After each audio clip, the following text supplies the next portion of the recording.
ఏంటక్క అంత రిలాక్స్ కూర్చున్నావు? ఈరోజు ఏం చేయట్లేదా? నా ఆకలి వేస్తుంది, ఆకలి దంచేస్తుంది. మధ్యాహ్నం అయిపోయింది, ఏదైనా ఉండొచ్చు కదా. అవును కదా, మధ్యాహ్నం అయిపోయింది, 12 అయిపోయింది. అయితే ఏదైనా కర్రీ వండుకుందాం రారా. అయితే ఫ్రిడ్జ్లో ఏం కూరగాయలు ఉన్నాయో చూద్దాందా ఫస్ట్. ఏమున్నాక ఏం కనిపించట్లేదు. ఏడ మార్కెట్ 2 days అయిపోయింది, కూరగాయలు ఏమీ లేవు అసలు. బెండకాయలు ఒకటే కనిపిస్తున్నాయి, ఇంకేం కూరగాయలు లేవు. ఆనియన్స్ ఉన్నాయేమో చూద్దాం మాకు. ఆనియన్ కూడా ఒకటే ఉంది, అసలు కూరగాయలు అంటే ఏమీ లేవు.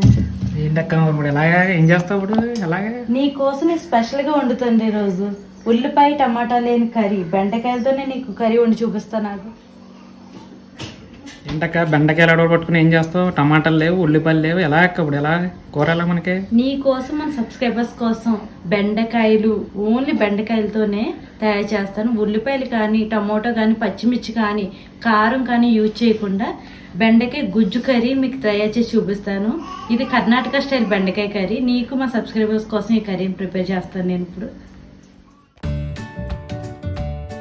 ముందుగా చింతపండునండి, ఇవి 15 నుంచి 20 నిమిషాల వరకు గోరువెచ్చని నీటిలో నానబెట్టుకుని ఉంచుకోవాలండి. కర్రీ చేసే ముందు ఈ ప్రాసెస్. ముందుగానే 15 నిమిషాలు నానబెట్టుకున్నానండి చింతపండుని గోరువెచ్చని నీటిలో.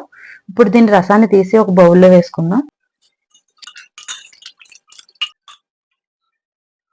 ఇలా రసంలో తీసుకోవాలండి. ఇప్పుడు దీన్ని పక్కన పెట్టుకుని మనం బెండకాయలు కట్ చేసుకుందాం. బెండకాయ చిగుర్లు అటువైపు ఇటువైపు కట్ చేయాలండి. ముందుగా కట్ చేసి వీటిని సన్నగా రౌండ్ షేప్ లో కట్ చేసుకోవాలండి.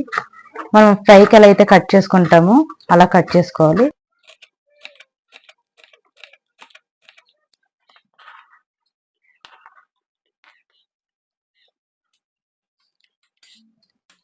ఇందులో ఇప్పుడు ఆయిల్ వేసుకుందామండి. కొంచెం ఆయిల్ ఎక్కువ వేయాలని, ఎందుకంటే బెండకాయ ముక్కలు మనం ముందుగా వేపి ఒక పక్కన తీసుకోవాలి, అందుకని ఎక్కువ ఆయిల్ పడుతుంది. ఇప్పుడు ఇందులో బెండకాయ ముక్కలు వేసుకుని వేపుకుందామండి. ఇవి క్రిస్పీగా వేగాలండి, క్రిస్పీగా వేగే వరకు వేపుకోవాలి.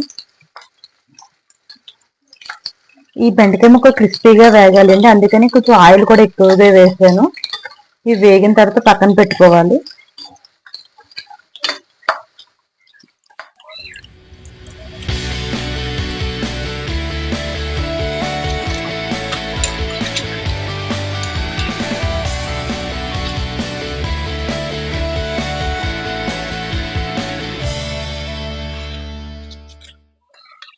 బెండకాయ ముక్కలు ఎలా వేగితే సరిపోతాయండి. వీటిని పక్కన పెట్టుకుందాం.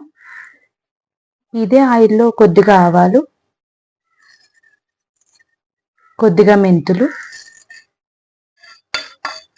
ఇవి కొద్దిగా వేగాలండి. ఆవాలు చిటపట్లాడే వరకు వేగాలి. ఇవి వేగిన తర్వాత ఇందులో కొద్దిగా ఎండుమిర్చి, కొద్దిగా కరివేపాకు, ఇవి కొద్దిగా వేగిన తర్వాత మనం ముందుగా ప్రిపేర్ చేసుకున్న క్యారెట్ వేసారండి. ఇందులో వాటర్ కట్ ఇంకే వేయ అవసరం ఉండదు.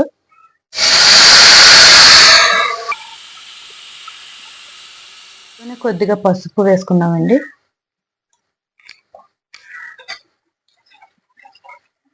ఇది కొంచెం పచ్చివాసన పోయే వరకు ఉడకనివ్వాలండి చింతపండు గుజ్జుని. రసం మరుగుతుందండి. ఇందులోనే కొద్దిగా బెల్లం వేసుకోవాలండి. ఇందులోనే కొద్దిగా ఉప్పు కూడా వేసుకోవాలి. దీన్ని కొద్దిగా చిక్కగా అయ్యే వరకు మగ్గించాలండి. ఇలా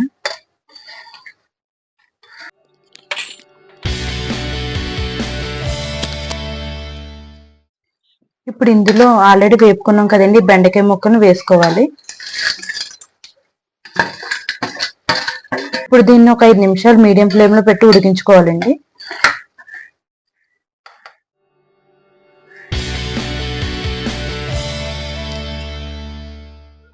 బెండకాయ గుజ్జు కర్రీ రెడీ అయిపోయిందండి. ఇప్పుడు దీన్ని ఒక బౌల్లో తీసుకుందాం.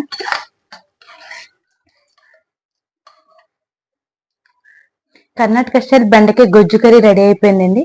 ఇప్పుడు దీన్ని టేస్ట్ చేసి చూద్దాము.